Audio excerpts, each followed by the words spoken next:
Hello guys, good morning all of you. Today I am going to teach you. स्वागत है आपका अपना YouTube channel English concept पे और मैं गौतम राय और बहुत ही आज जबरदस्त टॉपिक लेकर आया हूँ आपका हिस्ट्री। तो आज हम लोग बहुत ही बढ़िया से जो है कॉन्सेप्टल रूप से जो है हम लोग आज हिस्ट्री को समझेंगे। चलिए बिना देर किए हुए जो है समय ना गवाते हुए भी हम लोग चलते हैं। देखिए आज हम लोग पढ़ेंगे हिस्ट्री। इसका हिंदी होता है इतिहास। आज हम लोग समझेंगे इतिहास। आखिर इतिहास जो है होता है क्या। बाय द वे आप लोग सुने होंगे सचिन तेंदुलकर ने जो है इतिहास रख दिया, विराट कोहली ने इतिहास रख दिया। तो क्या होता है इतिहास, क्या होता है हिस्ट्री, आज हम लोग बहुत ही जबरदस्त तरीके से जो है समझेंगे।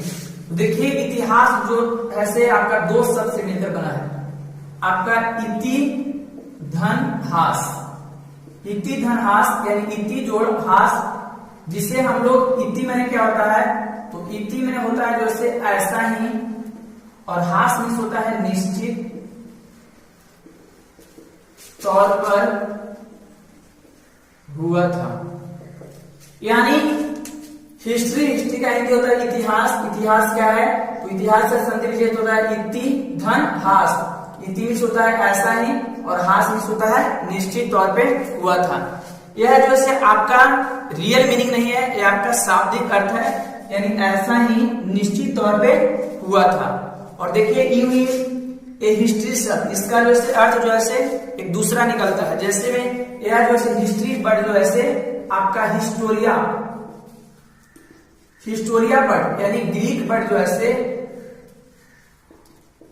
ग्रीक वर्ड हिस्टोरिया जो है हिस्ट्री शब्द की उत्पत्ति जो है ग्रीक वर्ड के जो है हिस्टोरिया वर्ड से हुआ था। यानी आप समझेंगे इसका मतलब क्या होता है, तो हिस्ट्रिया मीन्स होता है आपका शोध अन्वेषण, जिसे हम लोग इंग्लिश में जो है सर्च बोलते हैं। शोध अन्वेषण जानकारी, यानी शोध करके अन्वेषण करके जानकारी करके जो है हम लोग जितनी भी नॉलेज को गैदरिंग करते हैं उसी को हम लोग क्या बोलते हैं, उसे हम हिस्टोरिया बोलते हैं। और हिस्ट्री शब्द की उत्पत्ति जो है ग्रीक वर्ड के जो है हिस्टोरिया शब्द से हुई, जिससे हिस्टोरिया मीन्स क्या होता है, तो शोध अन्वेषण जानकारी करके जो है गैदरिंग करना, नॉलेज को गैदरिंग करना क्या कहलाता है, हिस्ट्री कहलाता है। अभी बहुत सारे आप लोग सुने होंगे, बहुत सारे टीचर भी बताते हैं कि जो बीत गया उसे को हम अध्ययन करते हैं, उसी को हम लोग इतिहास कहते हैं। यानी every past event is not history. मेरे कहने वाला कि अतीत में जो भी घटना घटा हुआ है उसको अध्ययन करना इतिहास नहीं कहलाता है। क्यों नहीं कहलाता है? जैसे मैंने राम से मिला, क्या इतिहास है?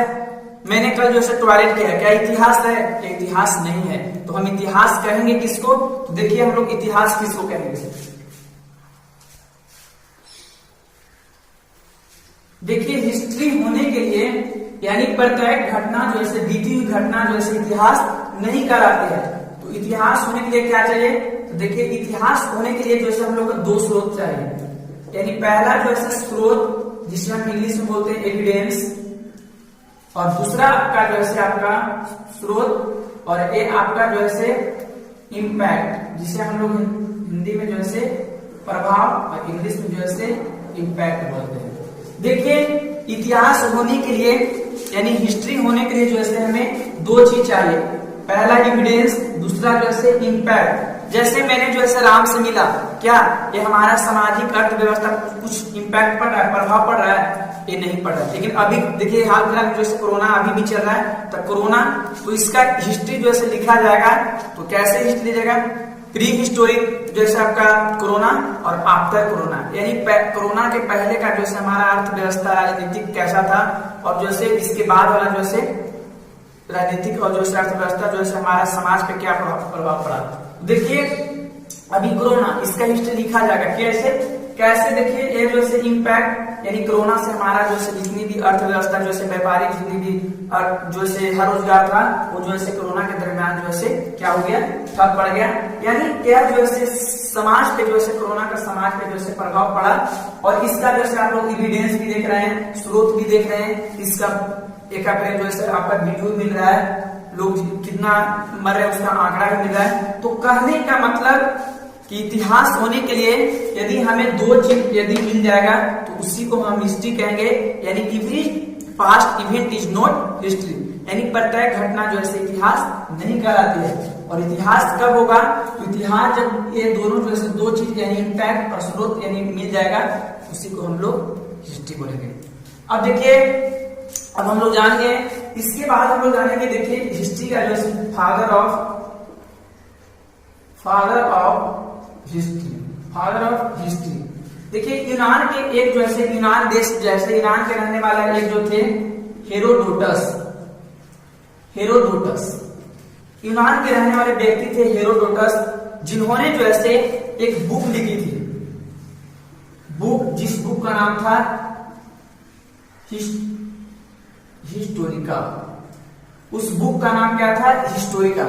और उसी बुक में जो है इन्होंने जो है हिस्ट्री के बारे में जो है व्याख्यान किए थे, इसलिए जो है फादर ऑफ क्या बोलते हैं? हिस्ट्री, यानी फादर ऑफ हिस्ट्री जो है हेरोडोटस। अब देखिए एक बात और मैं बता दूं आपका एक्स्ट्रा, कि यानी किसी भी हम लोग जैसे किसी के पास पत्र लिखते हैं, कोई भाषा में लिखते हैं, तो उसी प्रकार जो है एक प्रश्न आती है, the question comes to mind, कि आखिर हेरोडोटस ने जो है हिस्टोरिका बुक जो है किस लैंग्वेज में लिखी? देखिए एक यूनान का जो क्षेत्रीय भाषा था, वो जो है आयोनिक, ये बहुत ही कम लोग बता पाएंगे आपको, आयोनिक जो है आयोनिक भाषा, एक यूनान का जो है क्षेत्रीय भाषा आयोनिक भाषा, और उसी भाषा में जो है आयोनिक भाषा में जो है हिस्टोरिका बुक जो है लिखे थे। कौन लिखे थे? हेरोडोटस। इसलिए जो है इनको हम जो है फादर ऑफ हिस्ट्री कहते हैं। यानी हम लोग यहाँ से प्रश्न आता है कि प्रत्येक बीती हुई घटना इतिहास नहीं होती, तो इतिहास होने के लिए क्या चाहिए? तो इतिहास होने के लिए हमें जो है स्रोत या प्रभाव मिल जाएगा, उसी को हम लोग हिस्ट्री बोलेंगे। हिस्ट्री जो है एक किस वर्ड से लिया गया है? तो यह जो है हिस्टोरिया वर्ड, यानी ग्रीक वर्ड जो है ग्रीक वर्ड से जो है हिस्टोरिया शब्द से जो है मिलकर बना है। आखिर हिस्टोरिया मीन्स क्या होता है? तो शोध, अन्वेषण, जानकारी करके नॉलेज को गैदरिंग करने क्या कहलाता है? हिस्ट्री कहलाता है। अब हम लोग देखेंगे हिस्ट्री का सोर्स।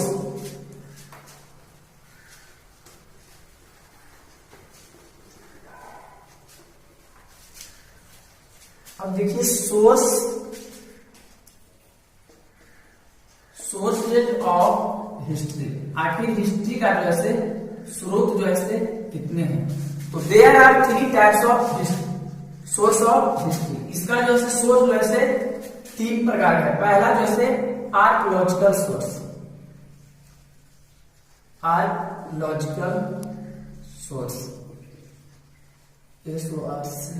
सोर्स, जिसे हम लोग हिंदी बोलते हैं पुरातात्विक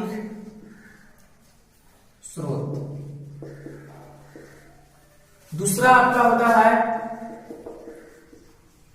लिटरेरी सोर्स, जिसे हिंदी में हम लोग बोलते हैं साहित्यिक स्रोत। और आपका तीसरा होता है आपका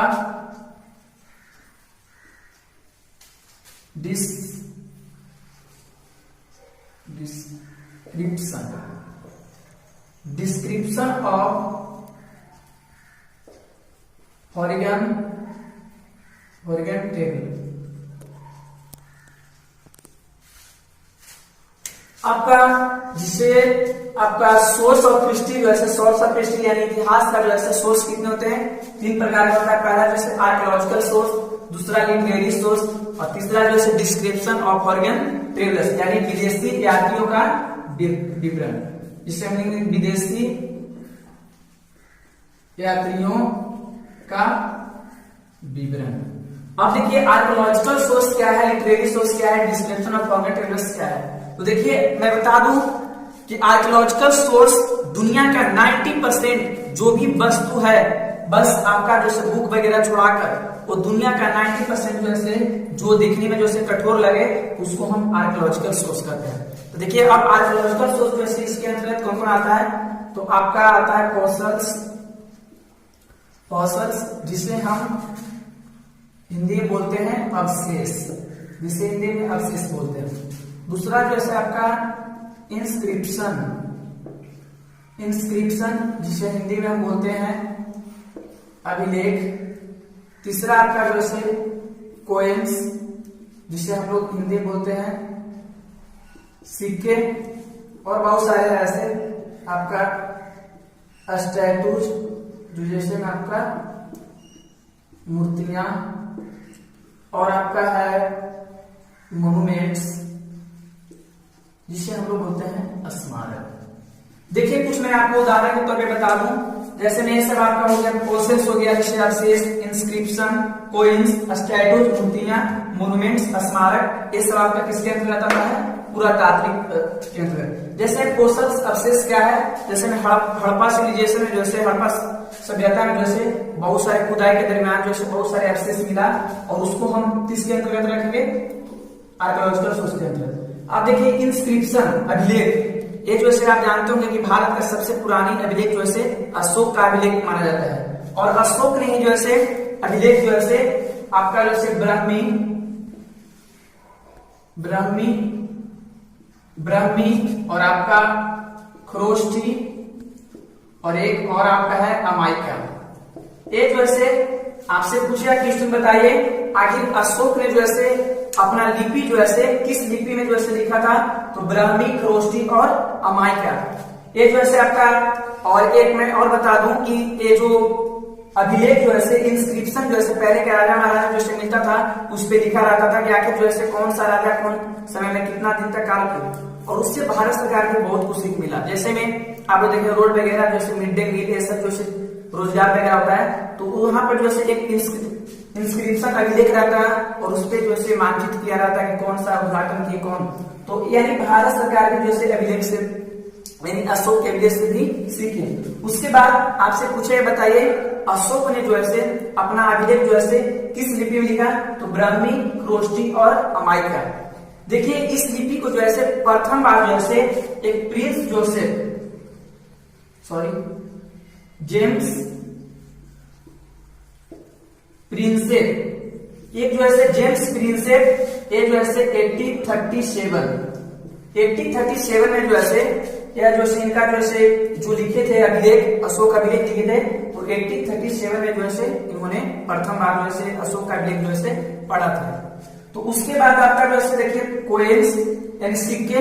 तो देखिए सिक्के में क्या है, जैसे पहले का जो है चंद्रगुप्त मौर्य काल में जो है समुद्रगुप्त में जो है काल में एक जो है सिक्का मिला, और सबसे वो जो है सिक्का में जो है मान लीजिए आपका 5 रुपया है, और यदि वो खुदाई के दरमियान मिला तो उस सिक्के में जैसे मान लीजिए उस समय में अगर आपका सोना का रहा मेडल, तो मेडल यदि सोना का रहा या उस पर 5 का लिखा रहा या उस जो है लिखा रहा है 2002 या उसके बाद जो है सिक्का जो है भारत लिखा रहा है, तो यदि हम उस समय उस सिक्का को जो है उसके बस सिक्का मिला और उस पर जो लिखा रहा था उससे हम समझ सकते हैं कि पहले के जो है पहले में जो है भारत का जो है सिक्का है, या जो पहले के लोग जो है गोल्ड ज्यादा नहीं करते थे, या जो इसका दाम जो है 5 रुपया है उस पर और लिखा रहा था सत्यमेव जयते, तो पहले के लोग जो है 2002 में जो है सत्य पे विश्वास करते थे।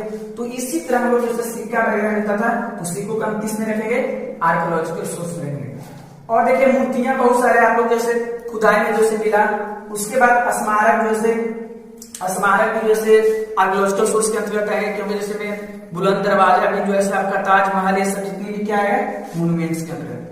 हम लोग आर्कियोलॉजिकल सोर्स के बहुत बढ़िया से समझ गए, यानी आर्कियोलॉजिकल सोर्स दुनिया के 90% जो भी वस्तु जैसे मार्कर हो गया, बोर्ड हो गया, आप जो भी समझे यानी पुस्तक वगैरह छुड़ाकर उसको हम किसके अंदर रखेंगे? आर्कियोलॉजिकल सोर्स के अंदर।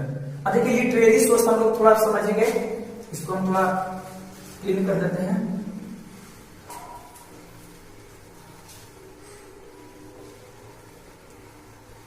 अब देखिए लिटरेरी सोर्स आपका जो है 2 प्रकार का होता है। आपका एक होता है रिलीजियस और दूसरा होता है आपका नॉन रिलीजियस। रिलीजियस मींस क्या होता है? इसका हिंदी होता है धार्मिक। रिलीजियस का हिंदी धार्मिक होता है, इसका हिंदी होता है गैर धार्मिक। आप देखिए धार्मिक कैसे हुआ? धार्मिक। अब देखिए रिलीजियस में कैसा आएगा? तो रिलीजियस में आप समझिए रामायण आएगा, रामायण, महाभारत, फिर वेद, वेदांत, ये सब जो चीज भी है ये सब आपका धार्मिक में कौन कौन आएगा? रामायण, महाभारत, वेद, वेदांत, यानी किसी भी रिलीजियस का, धार्मिक का जो भी आपका ग्रंथ है वो सब किसके अंतर्गत आता है? रिलीजियस का। ये आपका देखिए जैसे में विष्णु शर्मा का, विष्णु शर्मा का जो है कौन सा है? तो विष्णु शर्मा का जो है पंचतंत्र है। तो पंचतंत्र किसके अंतर्गत आएगा? तो यह जैसे गैर है। और समझिए आप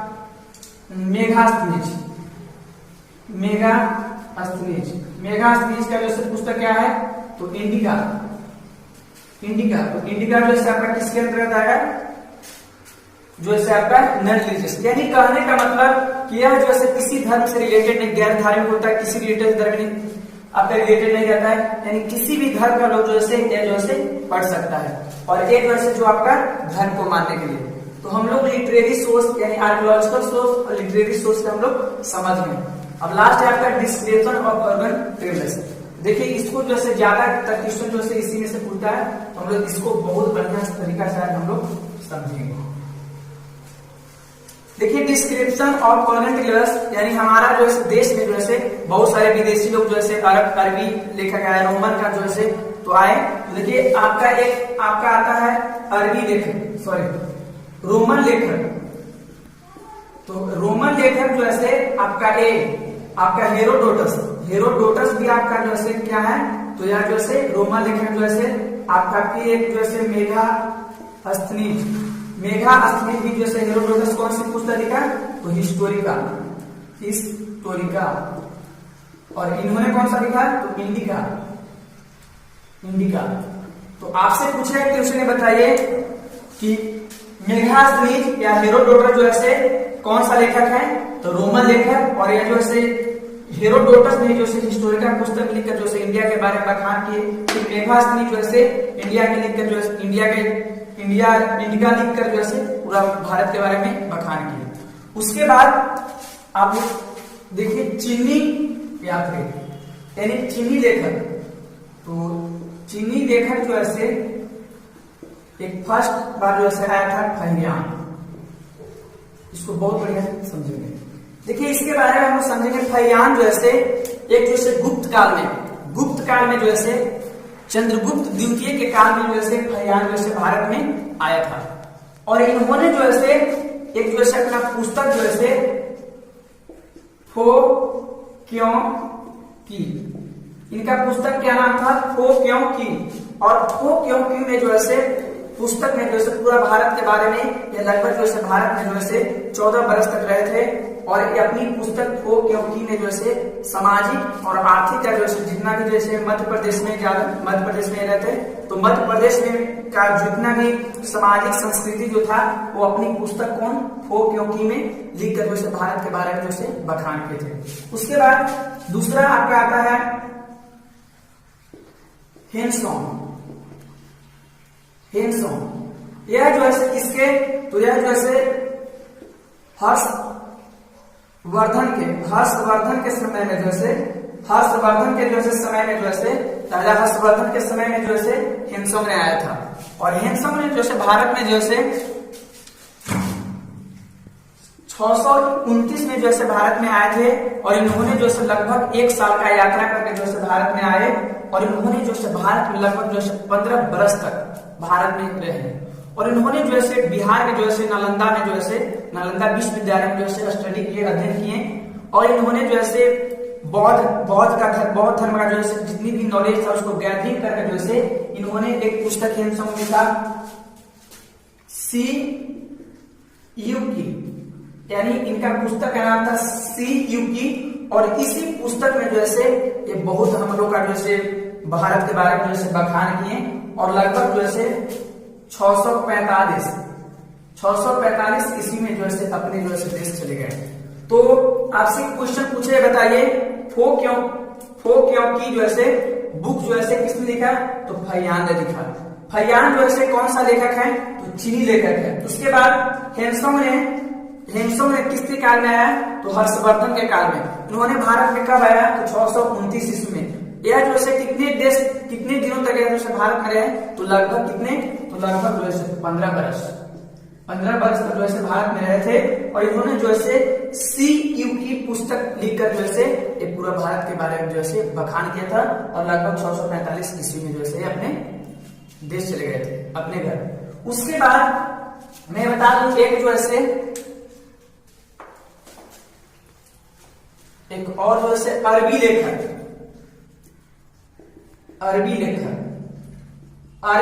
जो है इब्न बतूता जो है यह जो है रेहला एक अरबी लेखक जो है अरबी भाषा में जो है एक पुस्तक लिखी, उस पुस्तक का नाम था रेहला और इन्होंने जो है मोहम्मद बिन तुगलक के जो है शासन काल में जो है भारत आए और इन्होंने जो है भारत के बारे में बहुत ही अधिक किए।